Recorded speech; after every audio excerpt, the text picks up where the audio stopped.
Salut à tous, je suis Flavio l'Estival et aujourd'hui je vais vous poser une simple question. Savez-vous qui est Daeron Targaryen dans House of the Dragon saison 2 ? Dans l'épisode 2 de la nouvelle saison d'House of the Dragon, la future ex-main du roi Daegon II, Otto Hightower, mentionne l'existence d'un troisième fils d'Alicent, Daeron Targaryen, qui serait actuellement à Villevieille, le fief des Hightower, avec son dragon. Cependant, si vous êtes un fan de la série uniquement, vous avez sans doute été perturbé par cette déclaration, car en effet, si c'est la première fois que le nom de Daeron Targaryen est prononcé dans la série, ce personnage n'est encore jamais apparu à l'écran. Et cela ni dans la saison 1, qui a introduit tous les enfants du roi Viserys Ier du nom, comme Rhaenyra, Aegon, Helaena et Aemon Targaryen, les personnages centraux de la danse des dragons. Alors qui est donc ce Daeron Targaryen qu'Otto a mentionné, ainsi que son dragon? Quel est son lien avec les autres enfants et petits-enfants de Viserys Ier, et quelle est son importance dans la série? Né en l'an 114, Daeron Targaryen, connu également sous le nom de Daeron le Hardy, était un prince de la maison Targaryen, troisième et dernier fils du roi Viserys Ier et de sa seconde épouse la reine Alicent Hightower. Il montait le dragon Tessarion. D'avis général,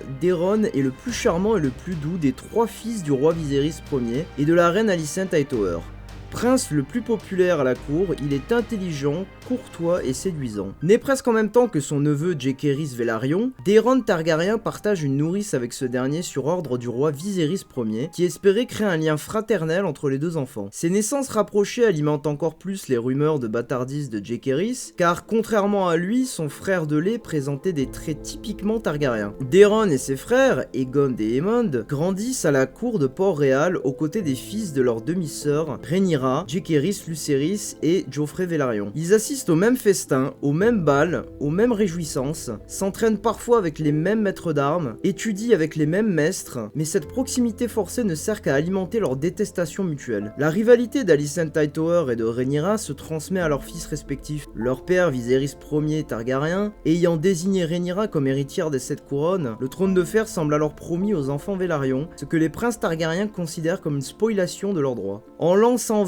à l'âge de 6 ans, Daeron est lié à son dragon Tessarion, même s'il ne l'a pas encore monté. En l'an 126, à l'âge de 13 ans, il est envoyé comme échanson et écuyer à Villevieille, à la cour de Lord Ormond Hightower, dans la famille de sa mère, la reine Alicent. Lors de la mort de Viserys Ier, le prince Daeron se trouve à Villevieille. Lorsqu'il apprend la nouvelle, il passe pour être le seul de ses fils à exprimer de la tristesse. Le reste de l'histoire de Daeron contenant évidemment des spoilers cruciaux pour la danse des dragons, découvrant maintenant l'origine de son dragon Tessarion. Tessarion, dit la Reine Bleue, était un dragon apparemment femelle, monté par le prince Daeron le Hardy durant la danse des dragons. Ses écailles, ses ailes et son souffle étaient bleu sombre comme le cobalt, tandis que sa crête, ses griffes et les écailles de son ventre étaient cuivrées. Encore jeune, il était malgré tout de taille à combattre et plus agile que ses congénères plus âgés. D'après tous les récits, Tessarion était 3 fois plus petit que Vermithor et loin d'être aussi effrayant. L'officialisation de l'arrivée de Daeron d'ici la saison 3, étant donné qu'il a été confirmé qu'il ne serait pas présent dans la saison 2, représente un tournant crucial dans House of the Dragon. En effet, la série a plus tendance à prendre le côté des noirs en polissant plus les zones de noirceur de leurs personnages pour les rendre plus aimables. Tandis que les verts, avec Otto, Aegon II, Alicent, Aemond et Criston Cole, vont être plus facilement vus comme des antagonistes vains et avides de pouvoir. Daeron, lui, de par sa personnalité noble, chevaleresque et altruiste, représente le bon côté des verts, le seul fils de Viserys qui lui fit honneur, représentant une réelle nuanciation et une plus grande humanisation du côté des Verts. Car même si l'épisode 2 tente à montrer une part plus sensible et plus grise de certains personnages comme Otto ou Aemond qui regrettent le meurtre accidentel de Lucerys Velaryon, ce sont des éléments de sympathisation qu'il manque au camp des Verts. Sur un point stratégique, l'existence de Daeron, alors à Villevieille qui se trouve dans le Bif, sur la pointe sud-ouest de Westeros, épaulé de son dragon Tessarion, représente un nouvel argument de taille pour les Verts. Car en effet, s'il y a bien une chose que le camp d'Aegon II manque militairement, ce sont des dragons en nombre. Certes, Aemond monte Vhagar, le plus grand et le plus vieux dragon du monde à cette époque, mais ils représentent là leur seule voire unique arme valable. En effet, si le roi Aegon II monte sur son propre dragon, Feu du Soleil, celui-ci se doit de rester le plus possible à l'écart des combats pour ne pas y perdre la vie. Et sa taille est bien inférieure à celle de certains dragons des Noirs comme Mélys ou Caraxès. La reine Helaena, elle aussi, est dragonnière et monte son cheveu. Cependant, l'on ne l'a jamais réellement vu monter son dragon, et depuis les événements du meurtre du prince Jaehaerys par sang et fromage, il sera logique d'admettre qu'Elaena ne sera sûrement plus jamais dans un état psychologique qui lui permettra de monter son cheveu, déjà qu'elle n'a jamais eu l'étoffe d'une reine guerrière. En d'autres termes, l'addition de Daeron et de son dragon Tessarion est d'une importance capitale, car l'on sait à travers les trailers et le début de la saison 2 qu'une campagne militaire d'envergure va se jouer dans le Bif, dirigée par la maison Tyrell, encore neutre au conflit, afin de rallier toutes ces maisons à la cause du roi Aegon II. C'est donc Daeron qui saura se montrer un atout de taille dans cette campagne, car n'oublions pas que le Bif est le second royaume des 7 couronnes en termes de taille, et celui qui possède les terres les plus fertiles,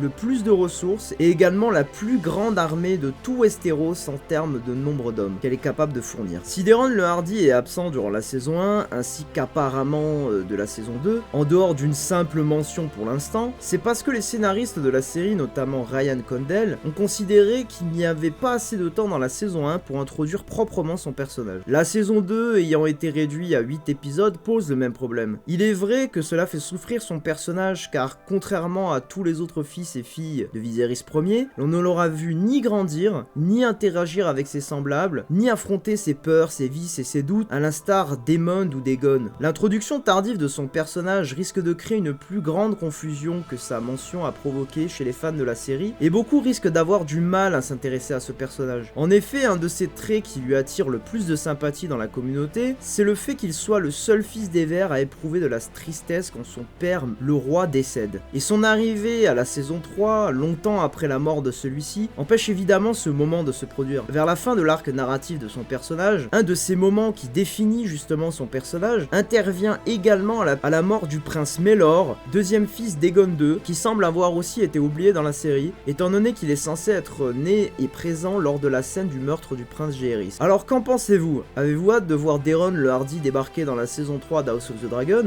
ou auriez-vous préféré qu'il soit introduit dès la saison 1? Laissez-moi savoir dans les commentaires, et comme à chaque fois, n'hésitez pas à laisser un like si cette vidéo vous a plu, et à vous abonner à la chaîne pour plus de contenu similaire. Allez, peace!